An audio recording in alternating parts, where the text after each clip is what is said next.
దాయాది పాకిస్తాన్ అంటే మన దేశపు జంతువులకు కూడా గిట్టనట్లుంది. తాజాగా ఇరు దేశాలకు చెందిన 2 జింకలు సరిహద్దు ఫెన్సింగ్ వద్ద పోరుబాటు పట్టాయి.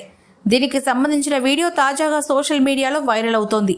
దీనిని ఓ బీఎస్ఎఫ్ అధికారి షేర్ చేశారు. ఈ వీడియో ఉన్న ప్రకారం భారత్ పాకిస్తాన్ బార్డర్ కంచి వద్ద 2 దేశాలకు చెందిన జింకలు దాడి చేసుకుంటున్నాయి. మనుషుల కంటే వీటికే పొగరెక్కువ ఉంది. మన జింక పోరాటం చూసి పాకిస్తాన్కు సపోర్ట్ చేస్తున్న కొంతమంది నేతలు మారాలి అంటూ నెటిజన్లు కామెంట్లు చేస్తున్నారు.